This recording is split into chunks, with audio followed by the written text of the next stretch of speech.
Hello everyone, this is Ricky and welcome back to Summer's End, Hong Kong 1986. Let's continue on, shall we? Alright, Michelle's voice. I'm not sure what Mr. Wong had done. Whether it was his sheer craftsmanship or if it was by some occult power. All I knew was that he had done transformative work on my shoes. My heels were even more comfortable to wear compared to before. I wonder if he had adjusted the heel length on them. I felt taller and more confident with every step I took. My calf looked more slender and shapely wearing them. Perhaps next time I'll try wearing them without pantyhose. What a time-honored skill Mr. Wong must possess. I'm sure many people will rely on his services for years and years to come. I wish I could write a review for him. He certainly deserves the praise.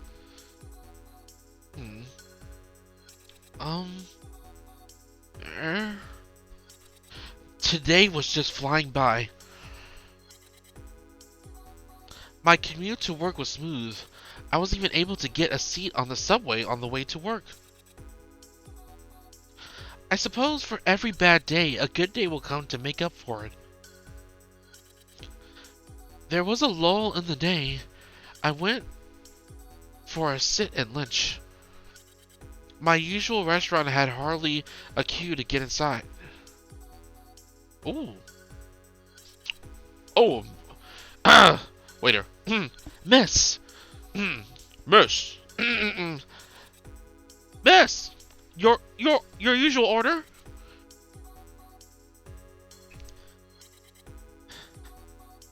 Today I'll have the curry beef brisket, please. Okay. Okay. It was a wonderfully seamless day. I was thinking I could leave work early. Hey. Oh, ooh. Wow, I love his suit. I love his suit and tie. He looks handsome. Anyway, yes? You're leaving already? Yes, that's right. You forgot about me already? You're the new hire in the accounting department. Johnny? It's Joey. Right, Joey, I apologize. That's okay. We've never formally introduced ourselves to each other. I've only been here for a few weeks. Your name is Michelle, right? Or should I call you Slippers Chung? Please don't call me that. I was hoping people would forget about that already. But it's so funny.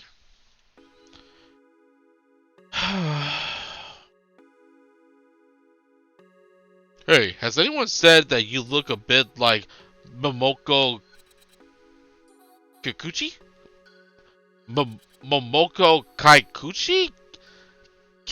Kikuchi? I don't know. Peach Child? The Japanese pop idol. Eh? Yeah, don't you think so? No way. There's no way I would look like a pop singer. Don't be so modest. I'll show you her photo book. You really look like her. You don't have to go so far as to do that.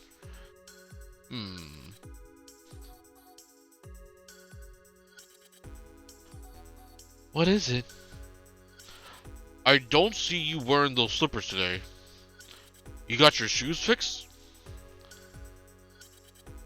Oh, please don't tease me about it anymore.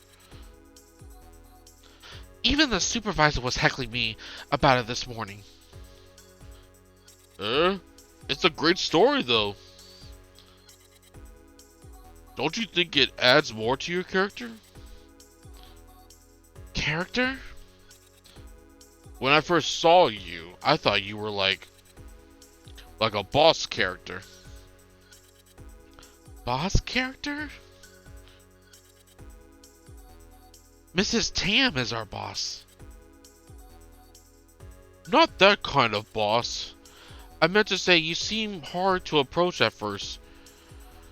So for you to come into work in slippers like that, it's like, oh, a weakness. I mean it as a compliment. I don't quite understand, but I appreciate your compliment. Yeah. You're heading home now? Ah, yes, I was just about to go. Oh, me too. You take the Suen Wan lane? Suen Wan line? Right? I'll go with you. Okay then.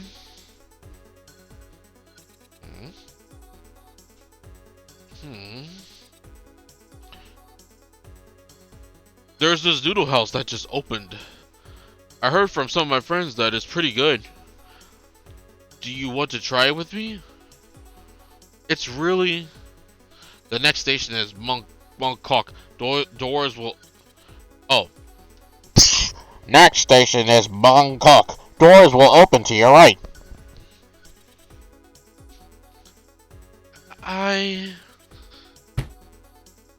Oh my god. The train had been slowing down to stop at the next station. And as I was about to answer, I was pushed by the other commuters looking to get off at this stop. You okay, Michelle?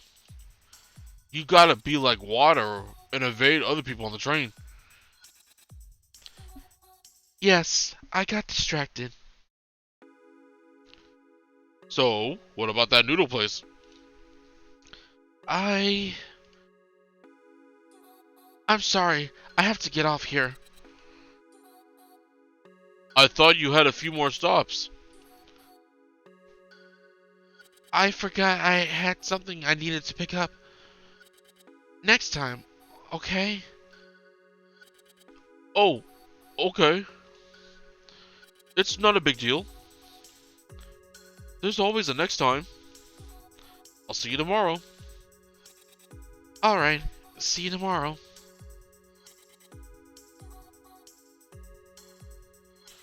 I'm not sure why I made up such an excuse to get away from him. It's because you're more interested in Sam than Joey. From what I heard, Joey's a good, respectable guy. I heard from other coworkers that he had studied abroad and had only recently returned to Hong Kong upon completing his graduate studies. I'm sure there's a lot I could talk to him about, and yet, here I am. I was back in the same district where I had my shoes fixed the other day. I should take my time to look around. It'd be awkward if I get back on the train and I run into Joey by accident at the next stop. Since I was already here, I could take a look at the shops for a bit. I didn't have a chance to really browse the shops because of that girl, Sam, the other day. Now that I think of it, she didn't mention she had a shop around here. I mean, now that I think of it, didn't she mention she had a shop around here? It shouldn't be too far of a walk from here.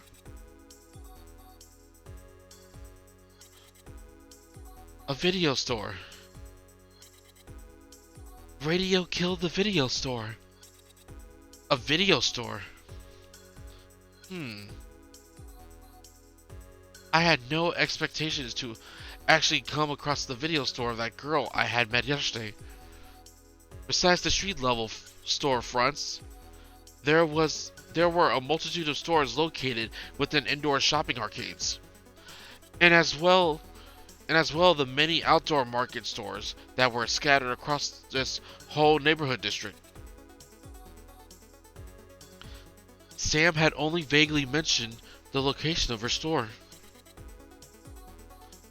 To find such a specific store without a specific address, I might as well have searched for a needle in a haystack. Did she even want me to find her store? She she should have given me a business card if she did. Diamond Videos? What kind of store name was that? Diamond would be more suitable for something a little more valuable than video cassettes. I giggled to myself. At this rate, perhaps it might just be a diamond in the rough if I could find it. I didn't put too much hope in it though. I walked through a whole shopping arcade and I've yet to come across her store. Nonetheless, I kept walking. I was testing out my shoes. My feet carried me forward without effort. My shoes felt comfortable and light.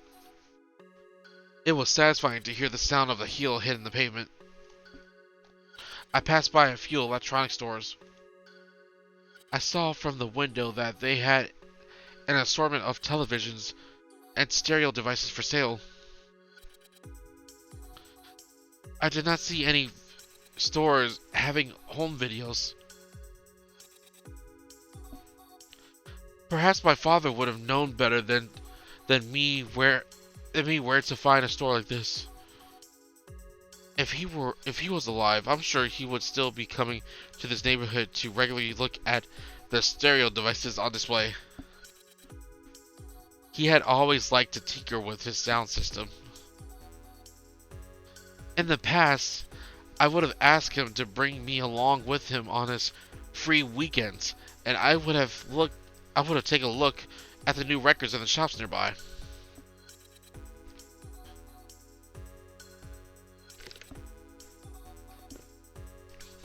My mother would also come along to look for her Chinese opera records. That was many years ago. Things changed fast around here. I could hardly recognize any of the stores now.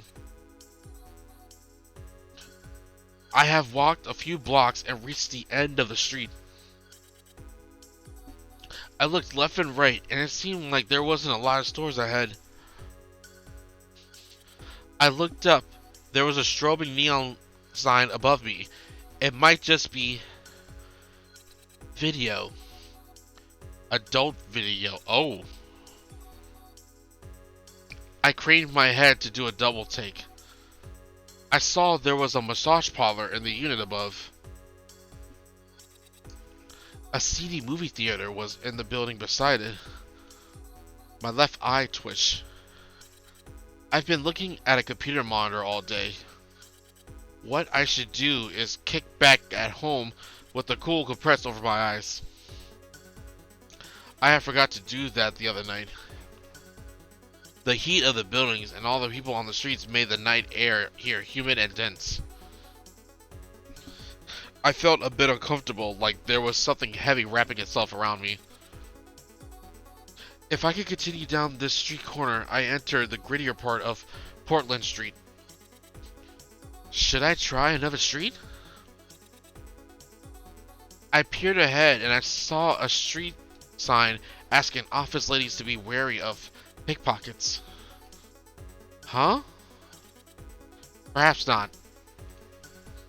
I glanced at my wristwatch. It was getting late. It's about time I called it quits and headed home.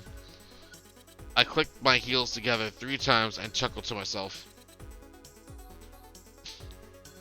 There's no place like home. Gotta love the Wizard of Oz reference. As I was turning around, I felt the shadow of someone walk past me. The person walked quickly behind me. It wasn't anything, but it felt suspicious. Yeah, you're about to get pickpocketed. You're about to get pickpocketed. I tried to catch a glimpse of the person before they got away. In the corner of my eye, I saw that it was a woman in a long robe dress. It was much like a Cantonese opera stage costume. She had long wavy hair. I vaguely recall seeing. Sam? It was the first thought that came into my mind. I wasn't exactly sure who it was, but the profile was close enough to Sam's to make me question my eyesight. Whoever it was, they gave off a strange energy, enough to throw me off kilter. Even though I was just complaining about the warm, humid weather in my mind earlier, the air around me soon felt cold. I composed myself. I was heading home anyway. It was just not my luck to find the video store today. I continued my walk back in the direction from which I came. But as I continued walking, I noticed shops that I did not recall seeing earlier. Uh-oh, are you lost? Uh-oh. There was a store that carved wood caskets, and a few others selling paper effigies, altars, incense, and lanterns. It struck me as strange, as I thought I had been walking in the opposite direction of Temple Street, where such stores were common in the area. Had I really walked down the wrong street? I looked left and right. Ooh, this music is interesting. I looked left, right, forward, and back. I realized I have wandered somewhere quite far from where I started out. I didn't recognize the road signs nor any of the landmarks. The quietness of the street was quite unsettling. I coughed from the thick plumes of incense smoke in the air. It was eerie how one wrong turn could make a world of difference. I walked for a long time without seeing another pedestrian.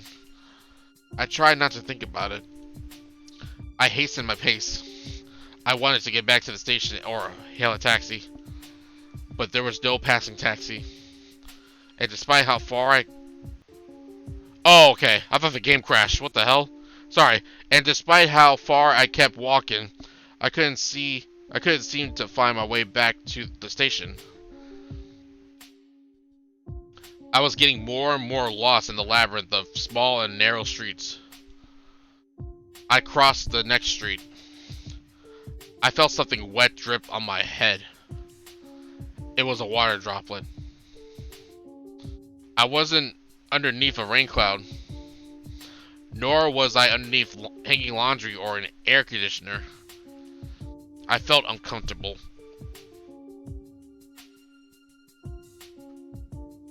The hair on my neck rose. I could feel the intense stare of someone behind me. I quickly turned around. I saw an old woman looking at me. She was seated on a small stool in the street corner. Her eyes were sunken deep with age. She wore a black traditional dress robe, and she combed her hair in a tight bun. Her dress hid most of her body, but I could see that she was quite a small person. Her back was bent forwards with scoliosis, making her appear even smaller. Lotus flowers were placed on a mat beside her. She appeared to be selling them. She didn't appear to be someone dangerous. Rather, she seemed to me like a gentle and lonely old woman who lived a lifetime of honest but hard labor. A coin for a flower seemed like a small pittance, but it could mean a meal for her. I reached for my coin purse.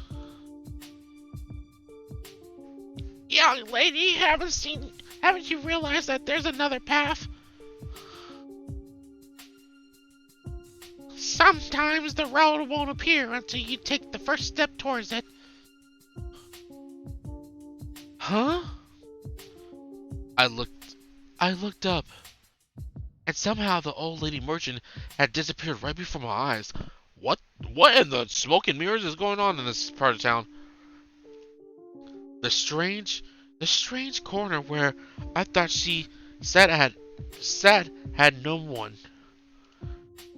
Behind it was just an empty alleyway. I stood dumbfounded. There was not a trace of her. No stool, no mat, not even a lotus petal was left behind. I was starting to feel quite frightened. She was a ghost. Where did she go?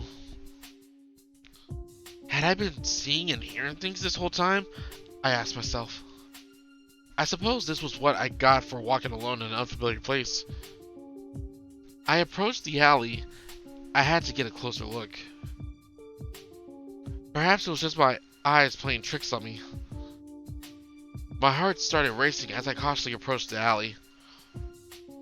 And I peered in, thinking, praying that it wasn't all a malicious ploy by someone out to get me. But rest assured, there was not a soul. I suppose the old lady packed her things and left. I looked through the alleyway again. I saw in the distance a familiar blinking sign. I realized I could cut through the alley to where I was earlier. I took my chances. I didn't think too much. A dark alley has its dangers, but at this moment, I was more afraid of being stuck in some unfamiliar place. I hated the feeling of being lost. I hightailed it through the alley.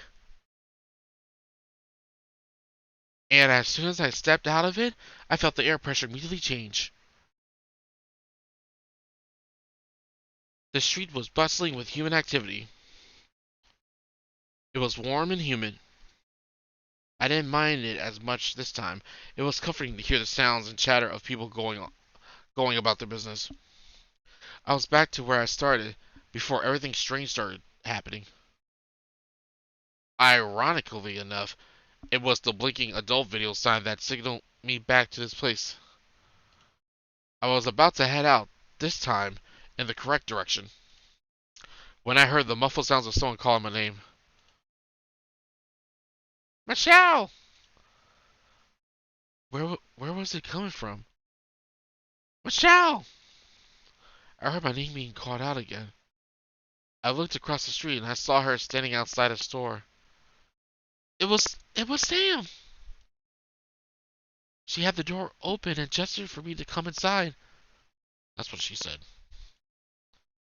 It was a tiny and dimly lit shop sandwiched between what looked like questionable establishments. I hadn't noticed her store even though I had walked past it earlier. My eyes weren't fooling me this time, right? I crossed the street. It was indeed Sam.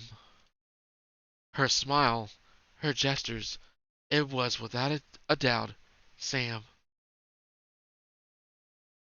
I was a little unnerved by what had happened earlier, but I felt much more at ease to see a friendly face. Sam's excitement to see me was earnest. I would put behind me this strange sequence of events. It'll be a later it'll be a later date when I have to recall the words of the old lady.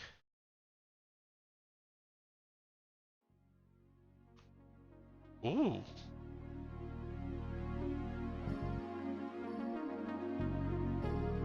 Alrighty guys, I'm gonna end my video from here and I'll see you guys on the next episode of A Summer's End, Hong Kong 1986. Bye bye.